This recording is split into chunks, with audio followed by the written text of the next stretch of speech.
gentlemen. Restart your engine.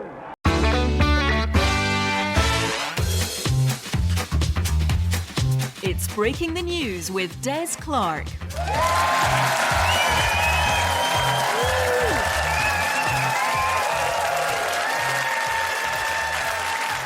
I am Des Clark, and this is Breaking the News, the show that breaks the week's news and asks four opinionated panellists to put it back together again. Joining me this week are some of the best comedians from across the UK. On my right, we have Mark Jennings and Esther Manito, and up against them are Elaine Malcolmson and Dawn Biswas. In the news this week, India has unveiled the 4 Air Force pilots who have been shortlisted to travel on the country's maiden space flight scheduled for next year. It'll be the highest 4 people have been in India since the Beatles went there in 1968. The boss of the nationalised Ferguson shipyard has said lessons have been learned as further costs and delays to 2 new CalMac ferries were confirmed. Service users are now hoping that one of the lessons learned is how to finish building a ferry really quickly. And Donald Trump has appeared to forget his own wife's name during a speech in Washington in which he referred to former First Lady Melania as Mercedes. The former president laughed it off as a gaffe, although he did later spend an hour trying to find her in the multi-storey car park. Right, you've met the panel. Let's crack on with round 1.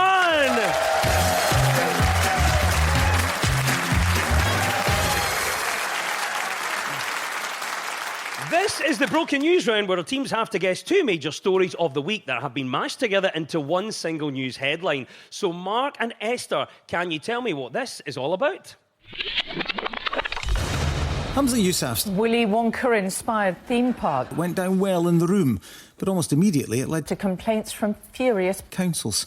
The Deputy First Minister, Shona Robson, is warning that local authority bosses who were promised a celebration of chocolate will miss out on a golden ticket.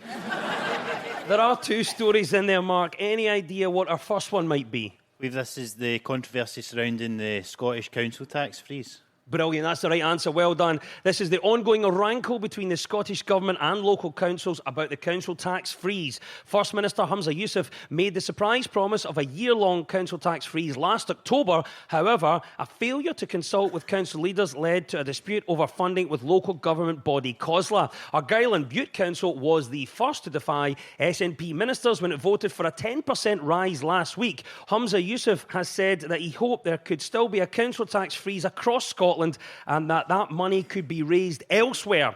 He then added, if MD's interested in buying a camper van, I know where to get one.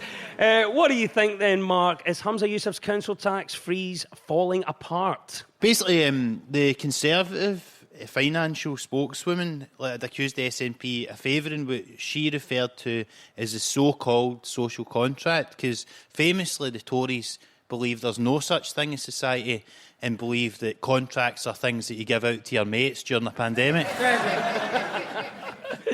What is interesting is that they said, right, so you said it just there, there needs to be a 10% rise to plug up the gap. And I was like, they always use 10%, don't they? That's what politicians do. They just throw 10% at us and that's just going to distract us. It's always like 10% freeze, 10% rise, 10% mini budget, 10% rise in cost of living. And I'm like, Humza, just throw, mess it up a little bit, cause a bit of, attention by just turning around and going, actually, at 8%. It'll be an 8% rise. And then everyone would just go, oh my God, that makes sense. That's like, it sounds like something that should happen, because we're so used to 10%. But if you just lower it a little Just bit... keep saying 10%, Give a different number, yeah, exactly.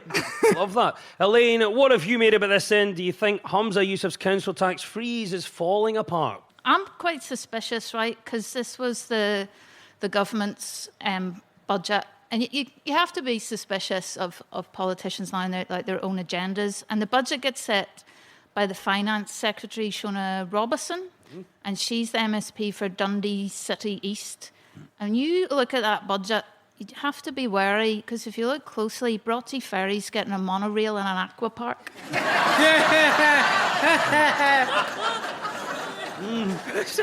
The devil's in the detail, isn't it?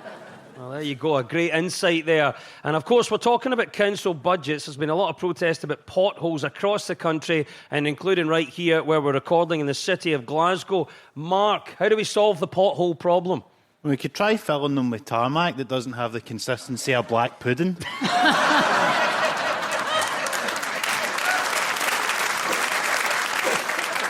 Esther, what do you think? How can we solve this pothole problem? Just fill them with voters' tears when we realise we've got to choose between Starmer and Sunak. They'll be overflowing. Dawn, what about yourself? We're talking about our local council areas. For you, what's the best thing about your local council area? Well, I'm from Wimbledon, and the local council isn't Labour or Tory. It's run by the Wombles.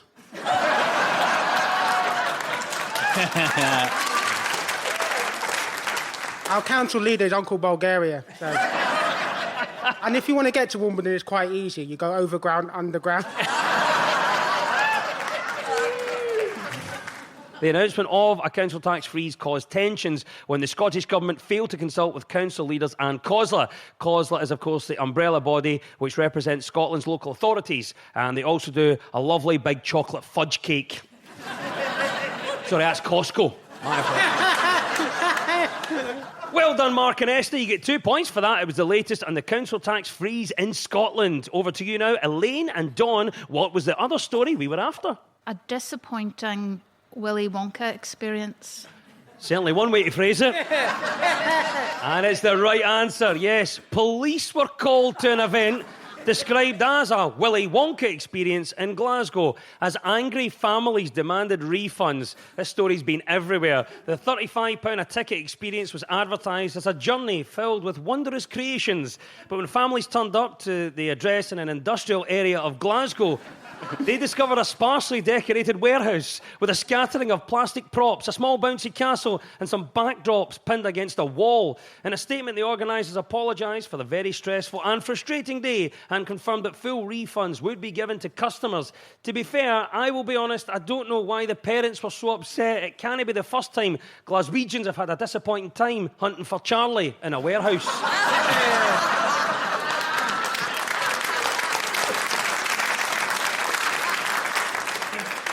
Oh, Elaine, well done for getting the right answer. This story has gone truly global. What do you make of what has happened this week, Elaine? It's like a gangster has set up a warehouse to interrogate a tout.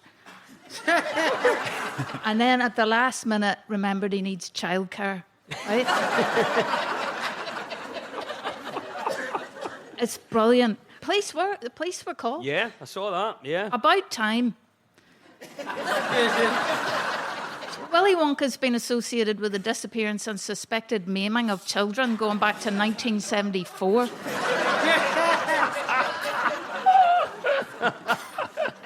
It's a great story. My viewpoint on it is that as an Indian, they paid £35 for a chocolate factory experience. For half the price, they could have taken a tour of my dad's newsagent.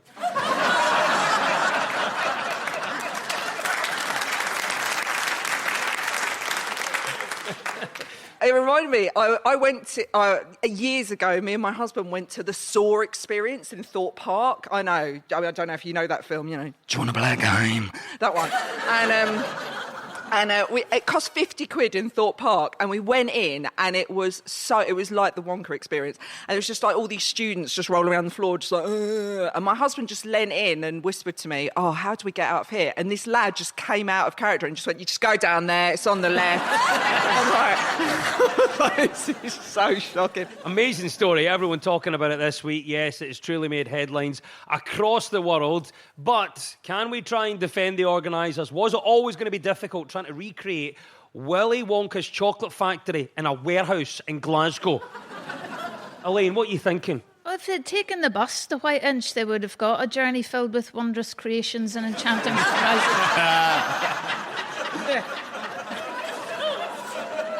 It's a good night out. It's not that easy creating your own theme park, or is it? If our panel were going to create their own theme park, what would be the theme and why? My theme would be a theme park for mums, where it's just silent and dark and filled with beds, and you'll just get hooked up to drips filled with Prosecco, and the main attraction is you get to go for a slash in peace.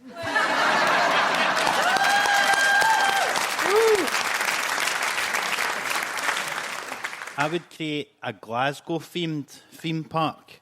So you could have the carousel would be the subway, because it only goes round in a circle. And you'd have the dodgems, but you'd need to stay outside the centre because that's the low emission zone. And instead of scaring people with a haunted house, you just have Easter house. Sign me up. Sign me up. I mean, the least they could have done was source a decent number of Oompa Loompas, given that if you're looking for wee orange men who can carry a tune...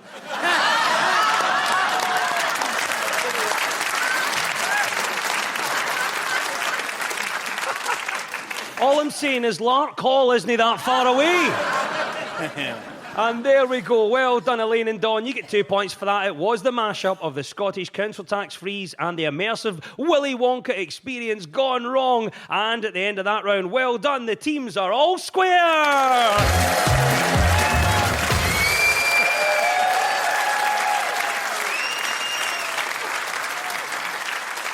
Now, so much of our news is about public opinion, so to find out what stories people are talking about, we spoke to two friends of the show, broadcaster Shireen Nanjiani and fellow broadcaster, writer and musician Vic Galloway. So, Elaine and Dawn, what do you think Shireen is on about here? I'm guilty of picking one of these up when I've promised myself I'm going to be good. It's about time we changed our habits. This might be a start, but the main thing is to make it easier for people and cheaper for people to make healthier choices. Let's give the healthy stuff a fair go instead of gorging on all the sweet stuff. Was she talking about meal deals? Spot on, yes. Crisps and fizzy drinks could be banned from meal deals, and plans being considered by the Scottish Government to crack down on junk food. Critics have dubbed it Meal Deal Gate, which is also what we called the place where the burger van parked outside our school.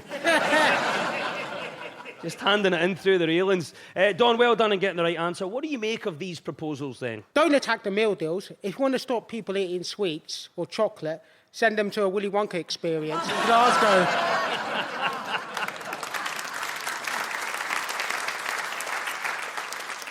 Clever, thank you, Dawn. I love that. Mark, I'll turn to you now. What do you make of these proposals? I was in a petrol station recently and I bought a sandwich and a juice.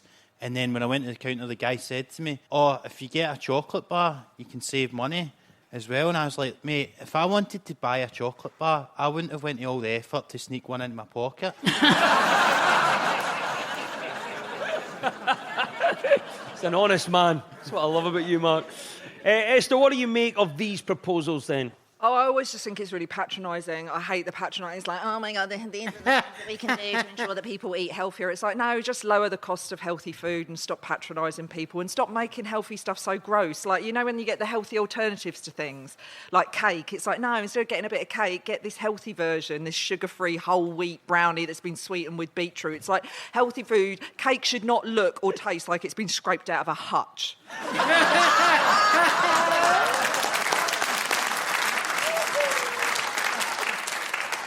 That is the best description of any food that I've ever heard, Esther.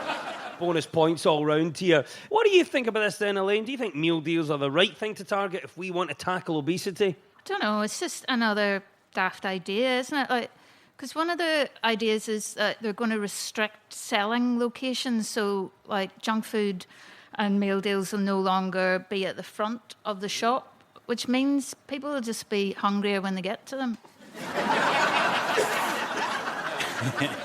Just restrict selling locations to, like, the top of a Munro or inside the low emission zone. Or... Well, obviously, we're talking about the meal deals. A lot of people up in arms saying they couldn't live without certain elements of their meal deal. But what food could you not live without and why? Dawn? I couldn't live without cheesecake. I absolutely love cheesecake, chocolate cheesecake, vanilla cheesecake. It'll be the last meal I have on death row. And as a Hindu, it'll be the first meal I have when I get reincarnated.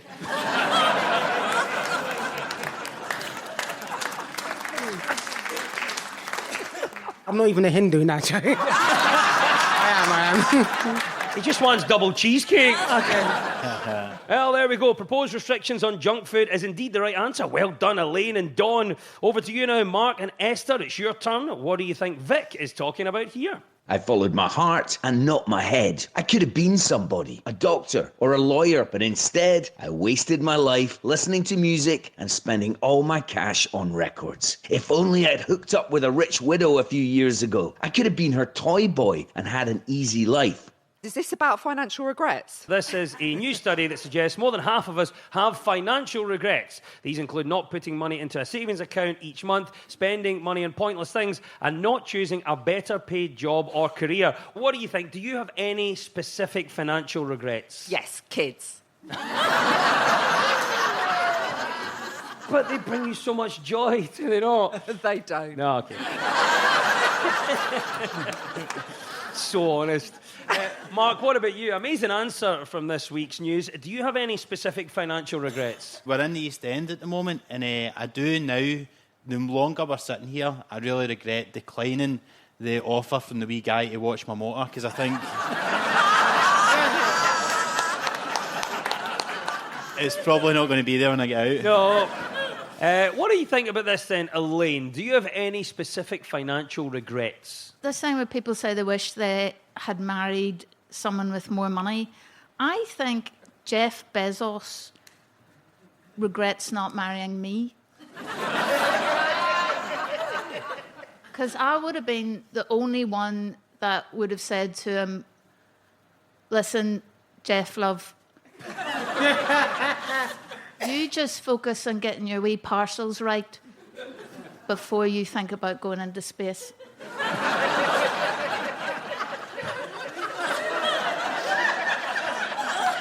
Some sound advice for the billionaire owner of Amazon there. He needs somebody in his life to tell him that. Don't you be listening to all those other boys.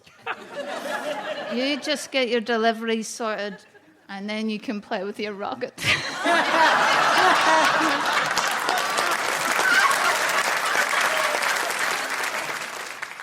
Oh, Dawn, what about this then? So we've got a survey saying that many of us have financial regrets. Is that you? Do you have any specific financial regrets? Probably my biggest financial regret is doing the Edinburgh Fringe Festival. Yes. It cost me like £10,000 and I'm still paying it off. So, so all I'm saying is that afterwards, see me if you want to buy a kidney. So, or 2 kidneys, I don't care. So, whatever it takes, you'll do it. Oh, Elaine, what about you? We're talking about financial regret. You often get that being a comedian. But, Elaine, if you weren't a comedian, what would you be doing and why? Comedy's all about timing, isn't it? And I suppose life is more about timing than choices, really, isn't it? Like, so I think if I'd been born 20 years later, I think I would have been a professional footballer. And I think if I was born 20 years earlier, I would have been released under the Good Friday Agreement.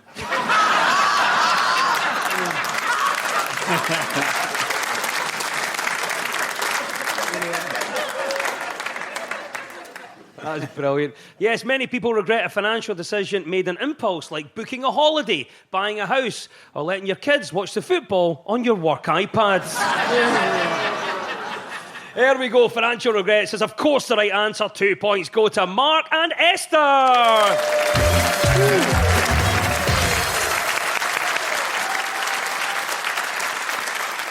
You're listening to Breaking the News from BBC Radio Scotland with me, Des Clark. Now, this round is all about who's in the news. I will play you a clip of a mystery person. All you have to do is tell me who it is. So, Mark and Esther, you're up first this time. Who is this? But there's no doubt the happiness of being here played a huge part, both professionally and personally. So that made it pretty straightforward in terms of wanting to come back. Our life outside of football was incredible.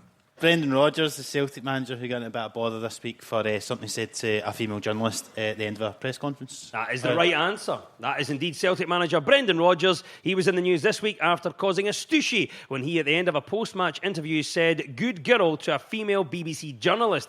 Jane Lewis says she took no offence at the "good girl" comment, and when Mr Rodgers addressed the comments, he said some people were looking to be offended, and he has since had a laugh. The Scottish Feminist Network and For Women Scotland had urged Mr Rodgers to explain the "good girl" comment, which has been labelled as unconscious sexism. Brendan Rodgers has said that he didn't mean to offend or patronise anyone, adding, just so you know, patronising means talking down. He shouldn't have said it. It was a bit patronising, the most favourable sort of interpretation of it.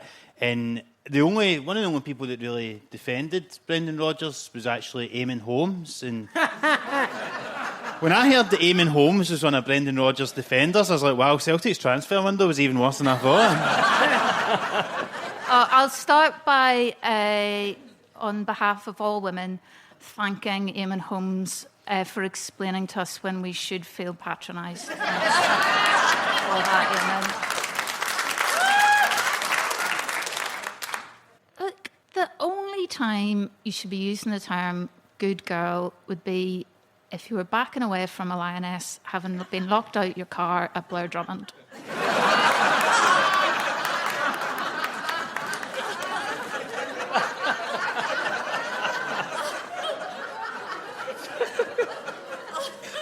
Well, how do we tackle what some have called unconscious sexism? I don't know, with conscious violence. Someone calls you a good girl, you just headbutt them in the face. Simple. They won't do it again. Or you really go into it. Like, if someone calls you a good girl, then you're just like, oh my God, thank you so much, because I try really hard to be a really good girl, and I'm just always hormonal, and I'm always on my period, and I just can't do maths, and I just want a man and a baby, and I'm just so glad that you finally recognise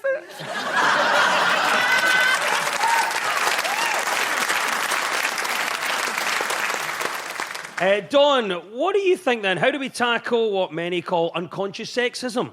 Well, if you want to tackle sexism in general, there's one thing, and so some people out there are going to hate it, but I agree with it. We should ban Joey Barton from Twitter. Simple as. He's just spouting about female presenters and football pundits, and nothing wrong with that at all. So there you go. Yeah, so just get rid of Joey Barton. 90% of sexism will go, and the other 10% is Eamon Holmes. So It's always 10%.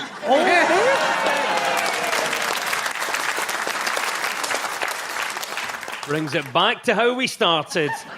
And there we go. Yes, 2 points go to Mark and Esther. That was, of course, Brendan Rodgers. Right, it's over to you now. Elaine and Dawn, who is this and why are they in the news? Conservatives are now operating in what is a hostile environment. And we essentially need a bigger bazooka. Is it Liz Truss? It's the right answer.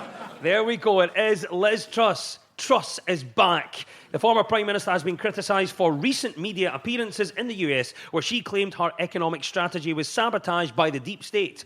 The former Prime Minister was speaking at the annual Conservative Political Action Conference, CPAC, hosted by the American Conservative Union. What do you think Truss's plan is here then?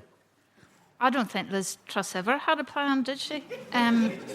Liz Truss is the walking incarnation of a fridge magnet saying, Prosecco made me do it. I feel a little bit sorry for her because I couldn't be Tory Prime Minister because I want something more stable than temp work. Esther, what do you think Liz Truss's plan is here? I don't think she's got a plan. I think Starmer's got a plan, and I think he's managed to get her to do all this stupid stuff so it makes Labour stronger, and he's just behind her going, good girl.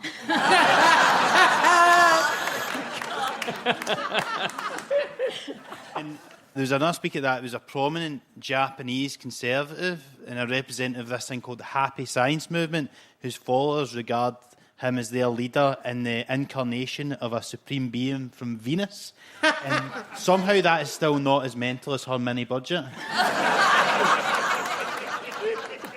Like she gets £115,000 a year just for having been Prime Minister for 6 weeks. What? So people that work in factories their whole lives and they don't even get to keep their hairnet.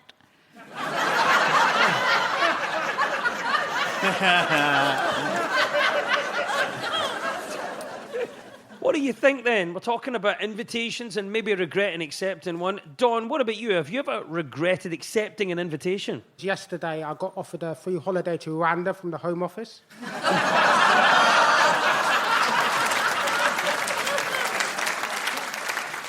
Well done for getting the right answer. We were, of course, listening to former Prime Minister Liz Truss. Liz Truss says the Conservatives need a bigger bazooka to fight against the left. Well, I've checked the definition of bazooka, and it's a tube that launches dangerous attacks. Liz, I think you've got it covered. Don't worry. And 2 points go to Elaine and Dawn.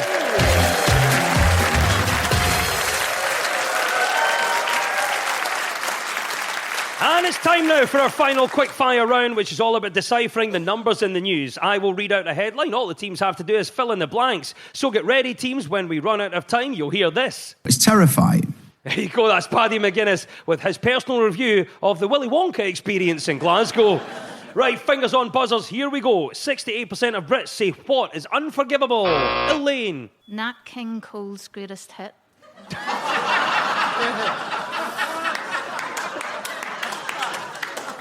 It's an easy mistake to make. It should be there in that list. It's not what we're looking for. Something else in this week's news. 68% of Brits say what is unforgivable. Anybody want to have a go? Dawn. According to GB News, it's the Islamists who are taking over this country. Probably accurate for the answer, but not quite what we're looking for. Keep going, though. 68% of Brits say what is unforgivable. Esther. Not saying sorry when you bump into somebody. Oh, is it close? It's not. No. It's not close enough to give you a point for it. 68% of Brits say what is unforgivable. Mark. Philip Schofield.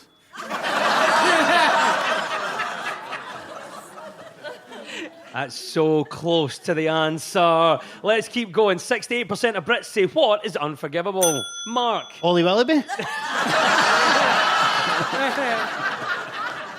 He's literally dancing around the answer here. 68% of Brits say what is unforgivable. We can give you the answer. 68% of Brits say queue jumping is unforgivable. So a point goes to Mark Jennings. Well done, Mark.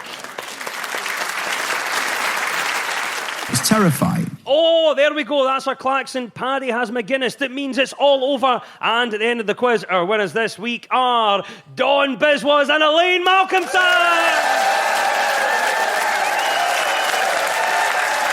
And commiserations to Esther Manito and Mark Jennings. And we'll leave you with the breaking news just in. Jackie Lowry, who was crowned the first Miss USA in 1952, has sadly died at the age of 93, it has been announced. Wearing nothing but a sash and a skimpy bikini, mourners said the priest really misread the room.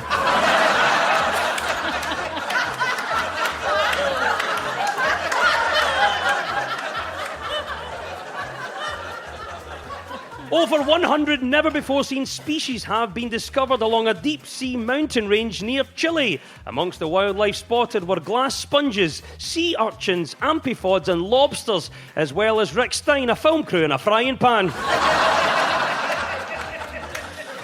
And the Royal Mint has unveiled a new collectible coin featuring the late pop star George Michael. It's not just being in money that King Charles and George Michael have in common. They've also both got an Andrew that nobody likes to talk about. The news is broken. I've been Des Clark.